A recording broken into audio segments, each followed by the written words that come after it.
வணக்கம் உங்கள் better marks right. இந்த வீடியோ என்ன பார்க்க போகிறோம் அப்படின்னு பார்த்தீங்கன்னா, ஒயரிங் ஒர்க்காக தான் வந்திருக்கும். ஸோ இந்த இடம் இருக்குன்னு பார்த்தீங்கன்னா, சேலரி ஸ்டேக்காக தாதகாப்பட்டி. ஆல்ரெடி பார்த்தீங்கன்னா, ஃபேக்ட்ரி ஒர்க் எல்லாமே டோட்டலாக கம்ப்ளீட் பண்ணி முடிச்சாச்சு. இன்றைக்கி அப்பார்ட்மெண்ட் ஒர்க் தான் ஸ்டார்ட் பண்ண போகிறோம். ஒயர் லிஸ்ட் எல்லாமே கஸ்டமர் கேட்டாங்க. ஒயர் லிஸ்ட் எல்லாமே கம்பல்சரி கொடுத்துட்டோம். கொடுத்ததுக்கப்புறம் நீங்கள் ஒயர் எல்லாமே பர்ச்சேஸ் பண்ணி வந்துட்டாங்க. ஒயரில் என்ன கம்பெனி பார்த்தீங்கன்னா, ஆர்ஆர் கேபிள் வாங்கியிருக்கோம். ஆர்ஆர்லேயே பார்த்தீங்கன்னா, அது ப்ராஜெக்ட் கையில் பார்த்தீங்கன்னா, அது எஃப்ஆரோட வாங்கி யூஸ் பண்ணால் கொஞ்சம் பெஸ்ட்டாகவே இருக்கும். கிரவுண்ட் ஃப்ளோர் எல்லாமே கார் பார்க்கிங். சரி ஃபஸ்ட் ஃப்ளோர் ஒயரிங் ஸ்டார்ட் பண்ணலாம்னு சொல்லி ஃபஸ்ட் ஃப்ளோர் நீங்கள் ஸ்டார்ட் பண்ண போகிறோம். ஃபஸ்ட் ஃப்ளோரில் பார்த்தீங்கன்னா 3 வீடு இருக்குது. 3 வீட்டில் வந்து பார்த்தீங்கன்னா, ஒரு வீட்டில் ஒரு 2 பெட்ரூமு, ஒரு ஹாலு, ஒரு கிச்சனு, டைனிங், போர்ட்டியோ, சிட் அவுட் அந்த மாதிரி கொடுத்துருக்காங்க. அதேமாதிரி தான் 3 வீடுமே அதே ப்ரொவிஷன். ஸோ ஃபஸ்ட்டு வீடியோ எல்லாம் ஸ்டார்ட் பண்ணலாம்னு சொல்லி ஸ்டார்ட் பண்ணியிருக்கோம். அதேமாதிரி வாலில் ஒரு கோட்டு பட்டி வச்சதுக்கப்புறமே ஒயரிங் ஸ்டார்ட் பண்ணலாம்னு சொல்லியிருந்தோம் கஸ்டமர்ட்ட. ஆனால் டைம் இல்லை, நீ பேர் இங்கே ஸ்டார்ட் பண்ணுங்க. இப்போ ஸ்டார்ட் பண்ணால் தான் கிரவுஸ் டேட்டா வைப்போ கொஞ்சம் சீக்கிரம் முடிக்க முடியும் அப்படின்னு சொல்லியிருந்தாங்க. சரி ஓகே அப்படின்னு சொல்லிட்டு நான் இதுவும் கொஞ்சம் நல்லது தான். ஏன்னா பட்டி வைக்கிறதுக்கு முன்னாடி ஏதாவது களை வளைச்சிருந்தா கூட டேமேஜ் பண்ணி மறுபடியும் ஒர்க்கை கண்டினியூ பண்ணுறது கரெக்டாக இருக்கும். ஆனால் மேக்ஸிமம் அந்த மாதிரி வராது. ஏன்னா எல்லாமே லைட் செக் பண்ணி அதுக்கப்புறம் தான் பைப் ஒர்க்கு ஸ்டார்ட் பண்ணோம்.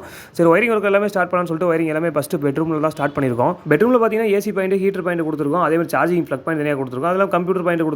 ஹாலில் எப்பயுமே நார்மல் சர்க்யூட் லைன் தான். சரி ஓகேன்னு சொல்லிட்டு எல்லாமே ஒர்க் ஸ்டார்ட் பண்ண முடிச்சிட்டோம். அதேமாதிரி கிச்சனில் பார்த்தீங்கன்னாலும் பவர் ப்ளக்கில் மொத்தம் 8 ப்ளக் கேட்டிருந்தாங்க. 8 ப்ளக்கும் கொடுத்துருவோம். ஒவ்வொரு வீட்டுக்குமே பார்த்தீங்கன்னா ஒவ்வொரு மோட்டர் லைன் தனியாக கொடுத்துருக்கோம். அது அந்த ஃப்ளோரில் அவங்களே ஆப்ரேட் பண்ணுற மாதிரி கொடுத்துருக்கோம். இன்றைக்கி ஒர்க் எல்லாமே டோட்டலாக ஃபஸ்ட் ஃப்ளோர் கம்ப்ளீட் பண்ணிட்டோம். ஸோ இந்த வீடியோ இருக்குன்னு பாருங்கள், மறக்காமல் கமெண்ட் பண்ணுங்கள்.